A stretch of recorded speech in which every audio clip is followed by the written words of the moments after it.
Local leaders figuring out what to do next after back-to-back days of high COVID case numbers and issuing cease and desist letters to some businesses amid a pushback. And I hope I'm one of the lucky ones.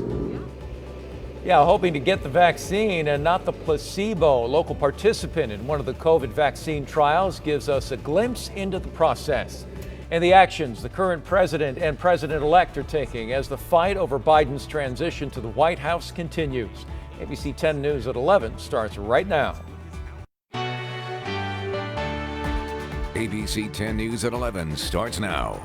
And great to have you with us this midday. I'm Jim Patton. This morning, the back and forth continuing over the steps being taken to curb coronavirus cases in San Diego.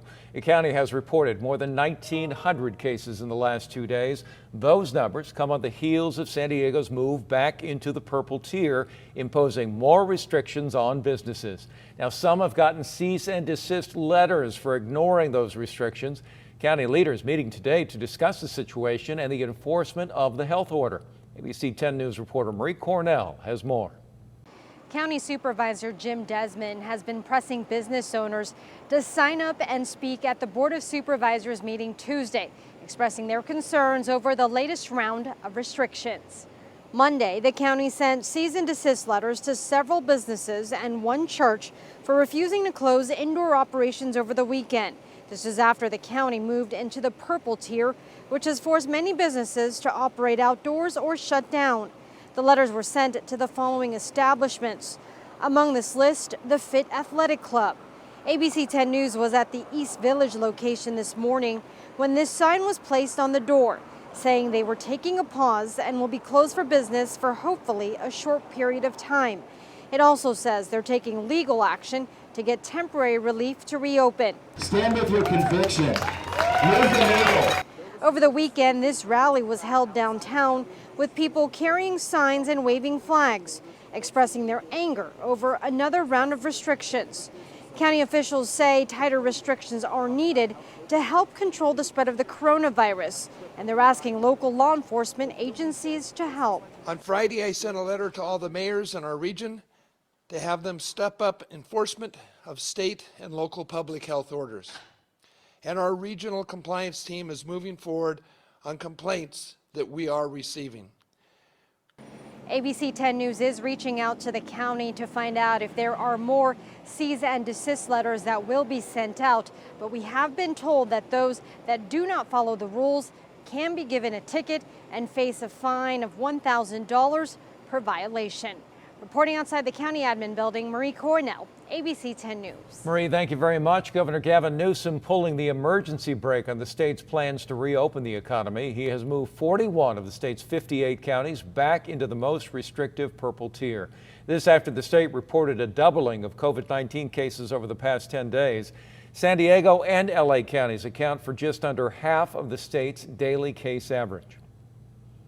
This is simply the fastest increase California has seen since the beginning of this pandemic. Major spike also causing the governor to make changes to our tier system. Counties will now be evaluated weekly rather than every 2 weeks for their tier placement. Well, after encouraging news from Pfizer and Moderna about their COVID vaccine candidates, another trial recruiting people to participate in the South Bay. ABC 10 News anchor Mary McKenzie visited one of the sites where they're administering doses of AstraZeneca's vaccine candidate and talked to one of the volunteers. This parking lot is the staging ground for the AstraZeneca COVID vaccine trial, and they're looking for participants in the South Bay. This week, they're in Chula Vista.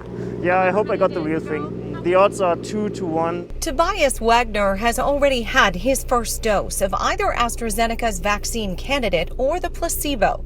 He's here 14 days later to get his blood drawn. Then he'll get the second shot in another 14 days. I think it's a valuable thing to do for us as a society to find the vaccine fast. The study partners here are UCSD and the COVID Prevention Network. Participants have been screened after registering on the study's website. This mobile operation moves to different locations as they try to fill the study. They're hoping to enroll 3,000 local people in the trial. 2,000 are currently registered. Participants do get paid. This will be a 2-year study, and the average compensation is $500, but it can be more. AstraZeneca's trial, according to the monitors here today, is a couple of months behind Moderna and Pfizer. Next week, they'll set this up in Imperial Beach. To register to participate, the website is covidvaccinesd.com. Mary McKenzie, ABC 10 News. President-elect Biden is saying his delayed transition to the White House could cost lives as the pandemic wears on. Meanwhile, amid the transition battle, the president reportedly weighing military action abroad. ABC's Alex Perche has more. A dire warning from President-elect Joe Biden to Americans if President Trump's administration keeps refusing to participate in a peaceful transition of power. More people may die if we don't coordinate. The future president worries delays in a transition to his government will slow a distribution of the COVID-19 vaccine. If we have to wait until January 20th to start that planning, it puts us behind over a month and a half. Members of Biden's coronavirus advisory team detailing the challenges ahead. If we miss this opportunity to coordinate now, we could experience hiccups or delays that really we don't need to see. But President Trump continues to falsely claim the election was rigged, even though his legal team has been defeated time and time again in court, with judges in several states finding no evidence of widespread fraud. With President Trump's head of the General Services Administration, which authorizes the transition, refusing to acknowledge Biden's win, his team is being blocked from receiving classified intelligence briefings and coordinating with agencies. For now, Biden's relying on briefings with his outside experts, and at least some classified intel is getting to his team through Vice President-elect Kamala Harris, who has access through the Senate Intelligence Committee. And today, growing concern about U.S. foreign relations. As we enter our 20th year in Afghanistan, President Trump planning to draw down troops there from 4,500 to 2,500 by January. NATO warning the cost of the U.S. leaving the region could be high. As first reported in the New York Times, sources confirming to ABC News that the president asked his top security advisors what options were available to conduct a military strike on Iran's nuclear facilities. President Trump reportedly talked out of the plan by top aides, warning him it could lead to a bigger conflict. Iran's already responded, saying any U.S. attack would face a crushing response. President-elect Biden said this fall that he supported keeping a small U.S. presence in Afghanistan. But even if he agrees with President Trump on the number of U.S. service members there, if the move results in any increased instability, that's another issue the Biden administration will inherit on Inauguration Day. Alex Perche, ABC News, Washington.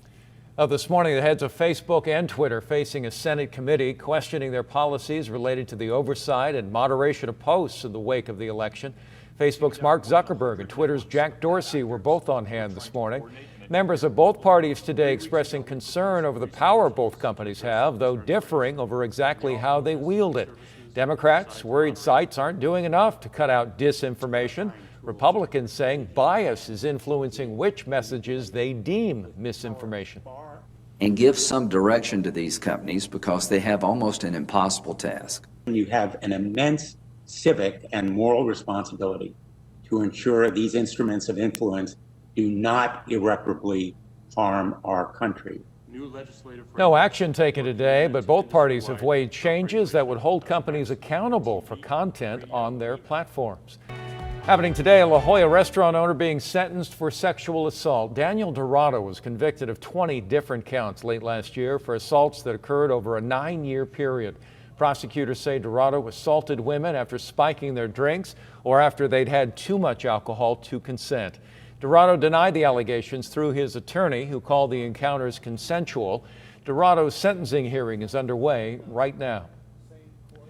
Intense video as Hurricane Iota made landfall in Nicaragua overnight. The storm already breaking plenty of records. Iota is the first to be a 30th named storm in the Atlantic hurricane season, and the first with a Greek alphabet name to hit a Category 5. That's according to a Colorado State hurricane researcher. Iota also set the record for the latest Category 5 hurricane on record. The last time that happened was November of 1932 in Cuba.